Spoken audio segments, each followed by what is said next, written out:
Okay, thank you very much. First of all, I want to congratulate the faculty again.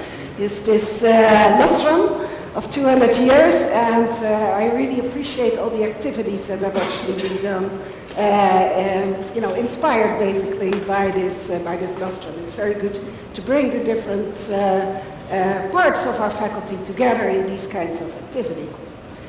Now, I have actually been asked not so much to talk about my own research, not so much to talk about astrophysics, but actually to talk about, interaction with society.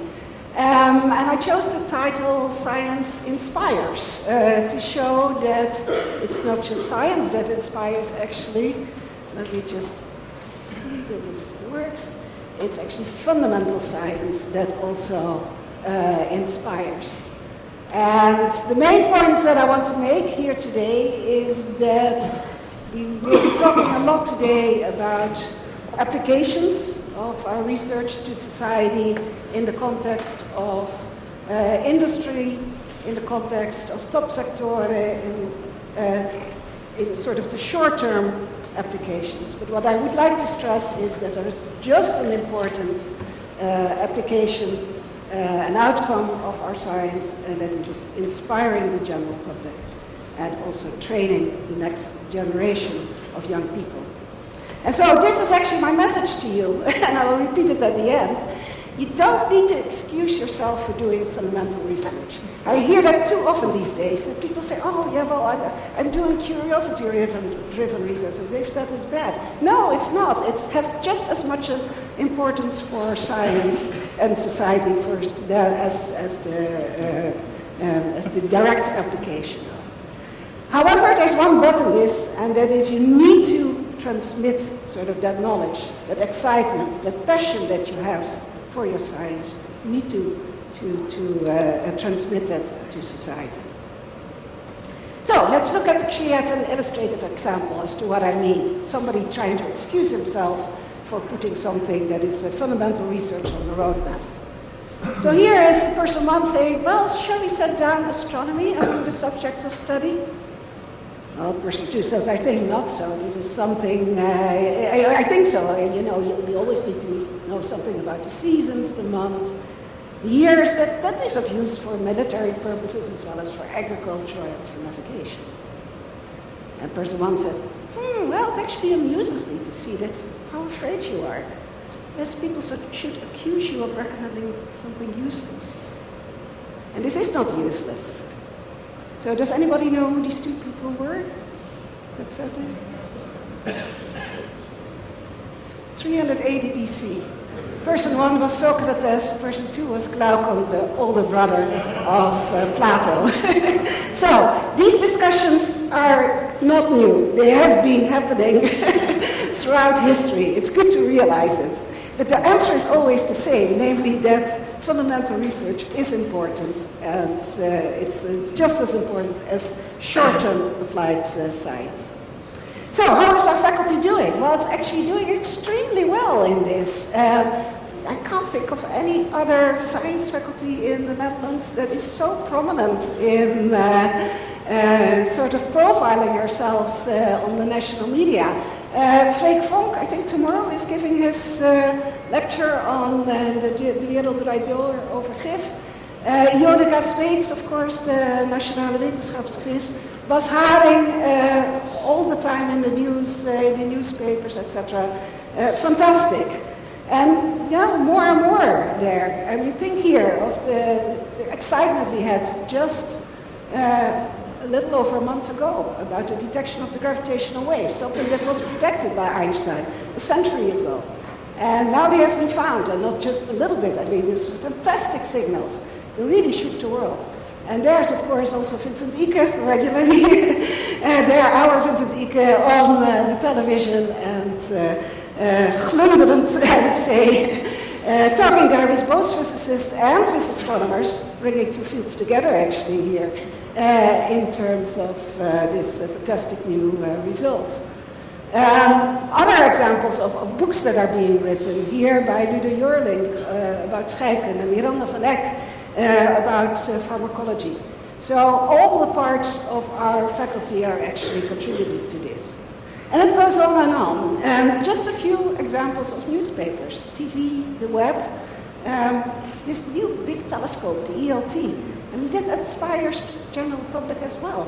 It's of course a fantastic feat of technology. I mean, it drives the engineering, it drives astronomers to go to the edge of what is possible technologically. But at the same time, people see it as something with James Bond alluded.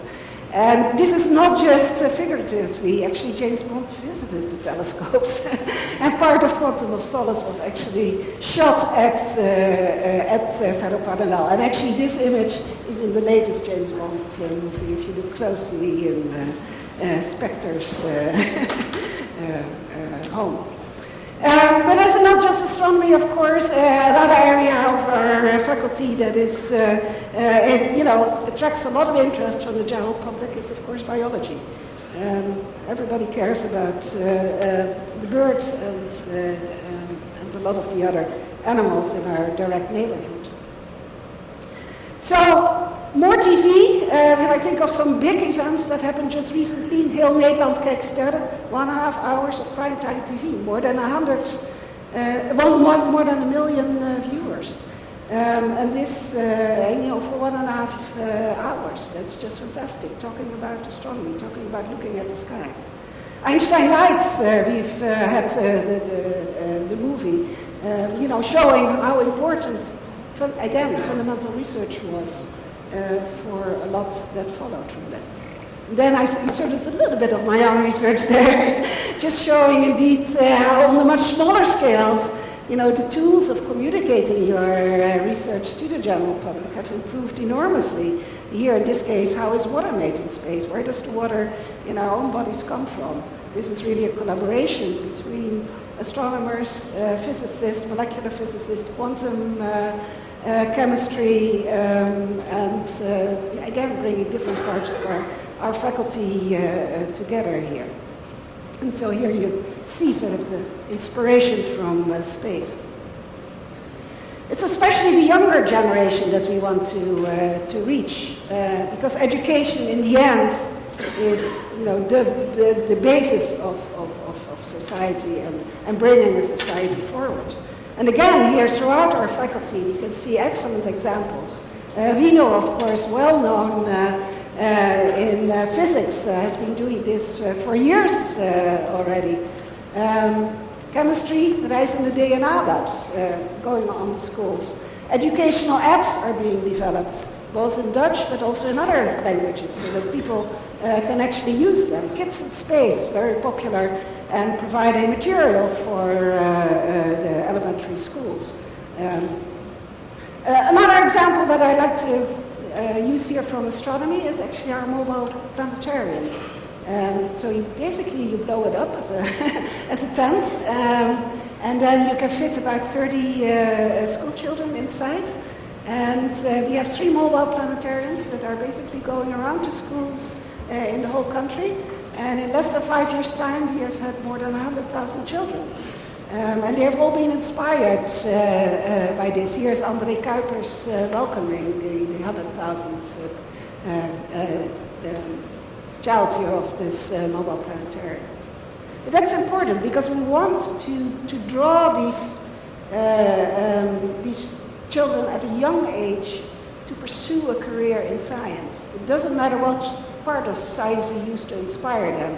Astronomy happens to be a sort of a low threshold field, but to do so, children are just intrigued by the night sky. They're intrigued by big bangs, big explosions in the universe. They are inspired by the possibility of life elsewhere in the universe. And that's great. I mean, use that in order to inspire them to go in the direction of the better sciences. Another development is citizen science. So citizen science is basically where you invite the general public to do the research with you. We have some very interesting examples recently. This is the well-known ISPEX that won also the Academic Prize, where you put a little device on your mobile phone which allows you to measure the aerosols over the Netherlands. And this is a technique that has been basically developed for astronomy, for seeing a planet close to a bright star, but it is now being used in this manner. And then you can just, ask the general public to, at a certain time of the day, to all measure is their smartphone, the smoke in the atmosphere, and you can make a map of it. So you can do it at various times, and that way you can do research. Another very nice example is the Galaxy Zoo. This is just making the data from one of the big surveys public, and just letting the general public, search for interesting galaxies in that set of hundreds of thousands of galaxies.